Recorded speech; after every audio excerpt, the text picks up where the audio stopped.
आज तक रेडियो सुनता है सारा जहां। ज्ञान ध्यान।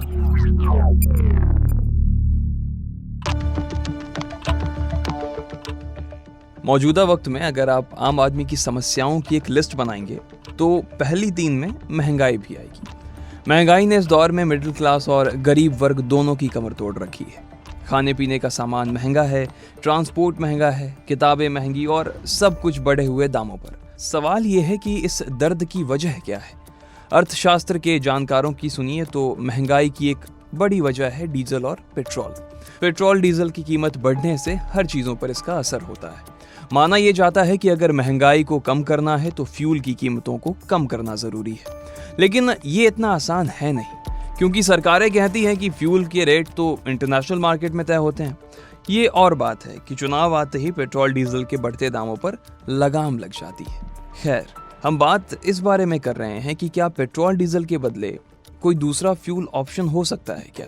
क्योंकि दुनिया को हमेशा उन लोगों ने कंट्रोल किया जिनके पास पेट्रोलियम भंडार है। आज ज्ञान ध्यान में हम आपको ऐसे फ्यूल के बारे में बताएंगे जिसका नाम है फ्लेक्स फ्यूल। क्या होता है ये फ्लेक्स फ्यूल, जिसका जिक्र कुछ दिनों पहले केंद्रीय परिवहन और राजमार्ग मंत्री नितिन गडकरी ने भी किया था। तो चलिए खंगालते हैं फ्लेक्स फ्यूल की कुंडली आज के ज्ञान ध्यान में। मेरा नाम सूरज कुमार है।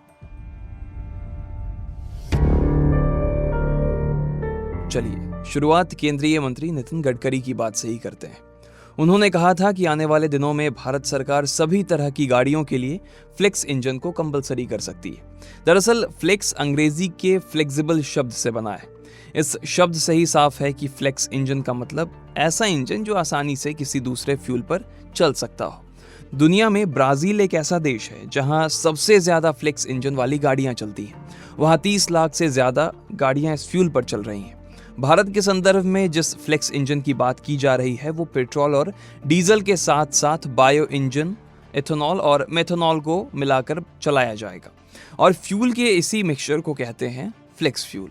अब यहाँ एक और सवाल दिमाग में उपजता है कि यार, एक तो पहले से ही पेट्रोल और डीजल के दाम बढ़े हैं, ऊपर से अगर हम एथेनॉल और मेथनॉल को भी मिला रहे हैं तो ये सस्ता हो गया महंगा? तो इसका जवाब भी देते हैं। देखिए, एथेनॉल और मेथनॉल एक तरह का बायो प्रोडक्ट है। इन्हें गन्ना, मक्का और दूसरे एग्री प्रोडक्ट से तैयार किया जाता है, तो इसकी लागत कम होगी क्योंकि इसको तैयार करने का जो खर्च होता है वो कम आता है।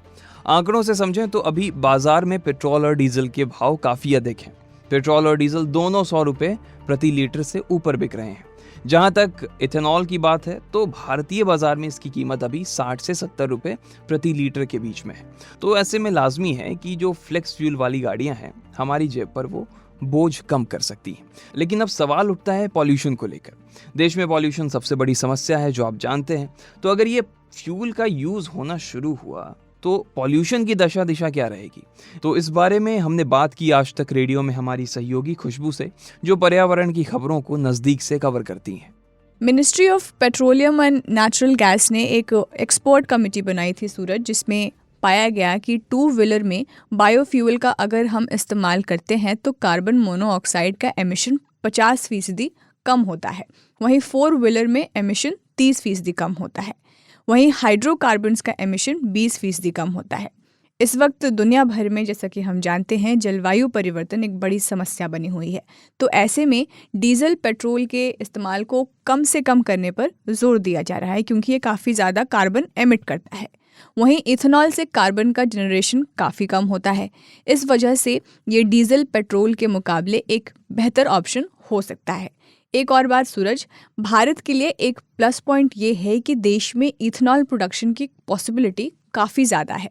देश में मक्के और गन्ने का भरपूर प्रोडक्शन होता है और जैसा आपने बताया भी कि इसी से इथेनॉल बनता है। तो ऐसे में सबसे ज़्यादा फ़ायदा अमेरिकी डॉलर की बचत होगी, क्योंकि भारत अपनी ज़रूरत का करीब 80% पेट्रोल डीजल आयात करता है। तो ये देश के काफ़ी फ़ायदेमंद साबित होगा। तो ऐसा मुझे लगता है। जी, तो अभी आपने खुशबू को सुना। अब दूसरी बात पे आते हैं।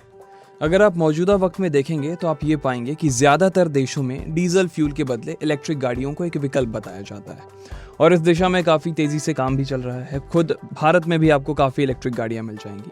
तो ऐसे में सवाल ये उठता है कि जब देश में फ्लेक्स इंजन या फिर फ्लेक्स फ्यूल आएंगे तो इसके बाद इलेक्ट्रिक व्हीकल्स और फ्लेक्स फ्यूल व्हीकल्स में वाहन निर्माता कंपनी किसे चुनेंगी। खैर, फ्लेक्स इंजन और फ्यूल के बाद थोड़ा नज़र फ्लेक्स फ्यूल व्हीकल्स पर भी डालते हैं, जिसका जिक्र मैंने आपके साथ अभी किया। फ्लेक्स फ्यूल व्हीकल्स एक ऐसे व्हीकल्स होते हैं जो पेट्रोल, बायोएथेनॉल और इन दोनों के कॉम्बिनेशन को मिलाकर भी चल सकते हैं। भारत सरकार ने भी flex fuel strong hybrid electric vehicles बनाने की बात की है। दुनिया की अगर बात करें तो 2018 तक के डेटा के मुताबिक दुनिया में कुल 60 million ethanol flexible fuel vehicle थे, जिनमें से 30.5 मिलियन लाइट ड्यूटी व्हीकल्स केवल ब्राजील में थी। 2017 के अंत तक अमेरिका में 21 million ethanol flexible fuel vehicle थे। भारत में कई ऐसी ऑटोमोबाइल कंपनी हैं जिन्होंने कहा कि वो 2025 तक E20 ethanol blending fuel vehicle बनाएंगे। तो इसी के साथ आज के एपिसोड की समाप्ति करते हैं। आपको ये एपिसोड कैसा लगा हमें ज़रूर बताइएगा। हमारा पता है radio@aajtak.com। कोई और टॉपिक हो जिस पर आप ज्ञान ध्यान चाहते हो तो ज़रूर बताएं, इसी पते पर आप भेज सकते हैं हमें। मुझे इजाज़त दीजिए, मेरा नाम सूरज कुमार है। सुनते रहिए आज तक रेडियो।